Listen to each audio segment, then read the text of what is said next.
देवों के देव महादेव के चरणों पर प्रणाम करतनी। हम गौरी पार्वती मैया भवानी के चरणों पर प्रणाम करतनी। हम कार्तिक गणेश दोनों भैया के चरणों पर प्रणाम करतनी।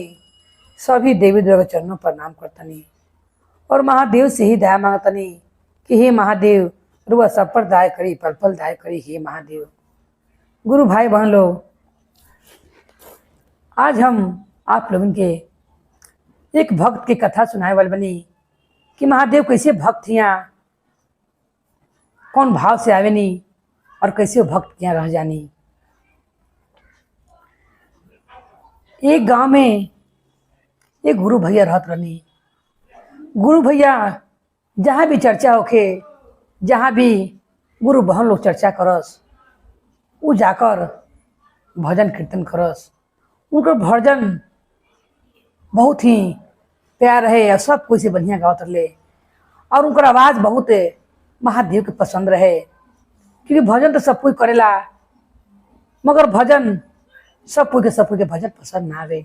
वही तरह महादेव बहुत उनका भजन से मोहित हो गनी और जब भजन करस तो महादेव चाही कि हम शांति से उनकर भजन सुनी।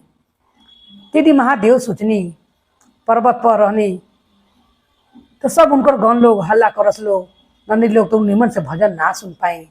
तो महादेव जी ने निश्चय कहनी कि हम काहे नहीं भक्त के घरे चल जाई और जाकर उनका घरे रही और उनका घरे रह के हम उनकरा से भजन सुनी। उनकरा हाथ से लगे रहे तो अच्छा से भजन सुन पाए। इतना दूर बानी तो भजन सुन नहीं पावत हम निमन से। इनका लोग हल्ला से एक दो लाइन छूटिए जाता और सोच के कहनी पार्वती माता से कि हम 1 महीना खातिर अपना भक्त के घरे जाता नहीं, तू अपना यहाँ पर रहिया कार्तिक गणेश के लेके और गन लग के देखिए, हम 1 महीना में चली आए। माता पार्वती कहनी ऐसा कार हुआ के धरती पर भागल बा कि वो 1 महीना खातिर कह तनी जाए के। महादेव कहनी कि हम जाता नहीं एगो भक्त के घरे, उनके घरे एक में रहब और उनका 1 महीना उनका जब भजन सुन के हम जहाँ जहाँ जाइए तहाँ तहाँ जाए और उनका भजन सुन के हम फिर चली आए। माता पार्वती कहनी तो हम लोग ले चली।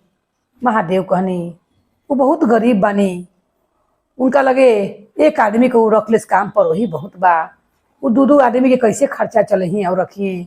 कह के हुआ तो हम भगवान बन के जाए ना, जब जाए तो एक नौकरी बन के जाए, क्योंकि भगवान बन के तब जाए ना फिर तो हमारा भाव मिलबे ना करी और वहाँ जाए तो लोग हमारा पूजे पाठ लगी, ऐसे हम उनका घरे नौकर बन के जाए।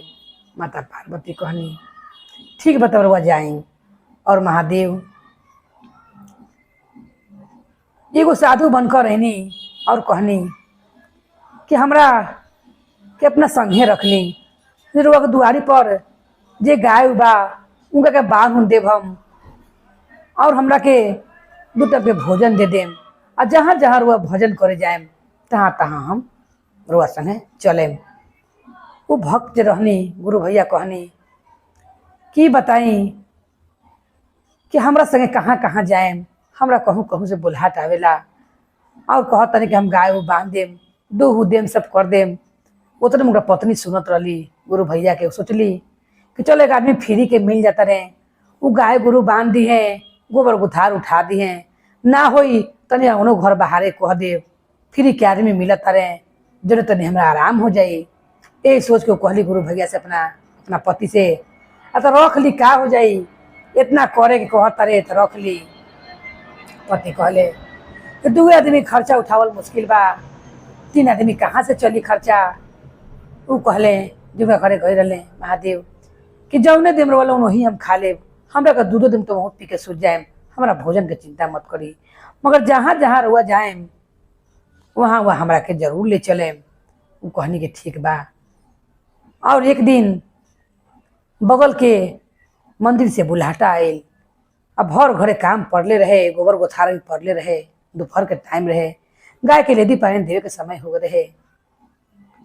वो जब जाए लगनी तो पत्नी संगे, पत्नी देखत नहीं के बेहू मत चल जास, उठ के हूँ तैयार हो गई।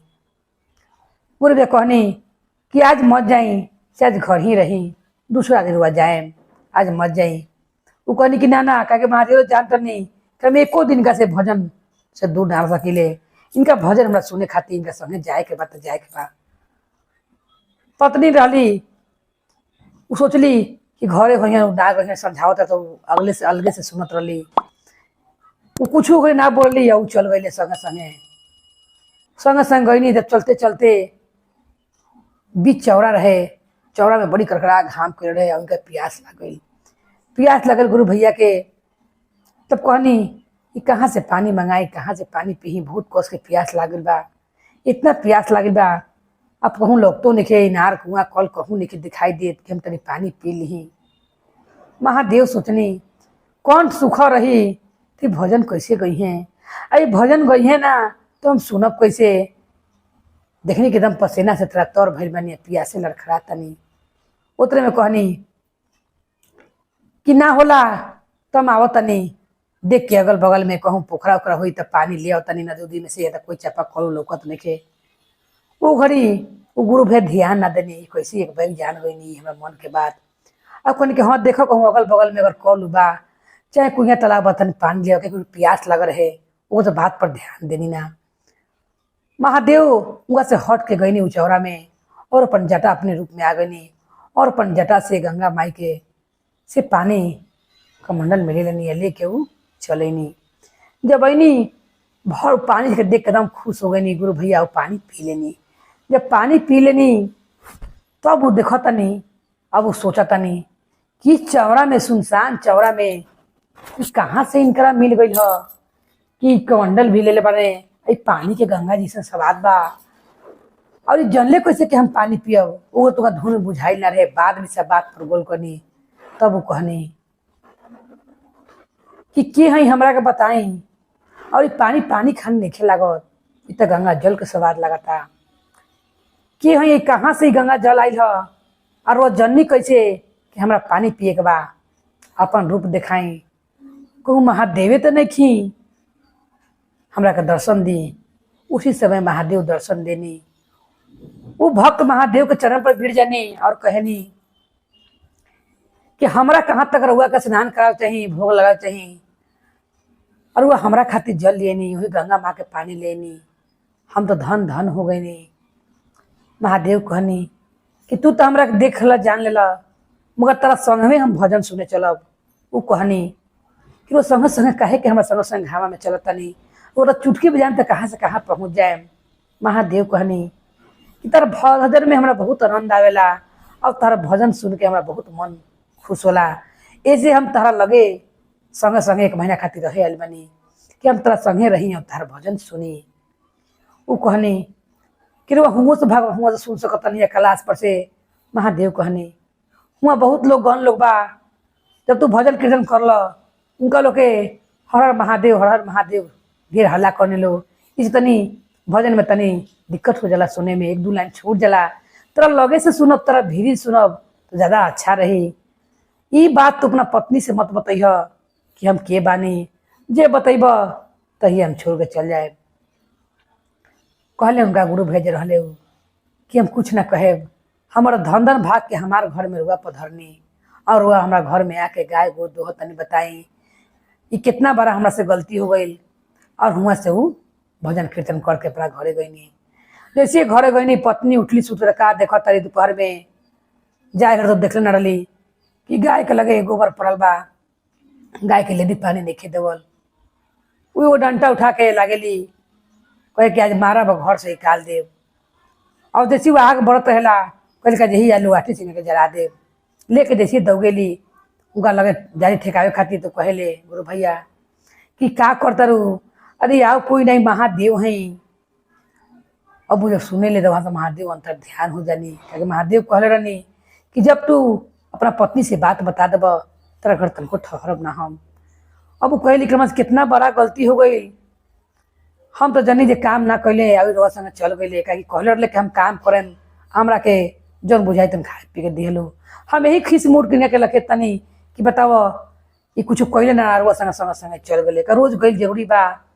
जब वो जान ली कि महादेव हैं, अब वो रोवे लागेली, विलाप कर लागेली, कहली कि हे महादेव अनजाने में जौन भइल भइल हमारे को क्षमा कर दी।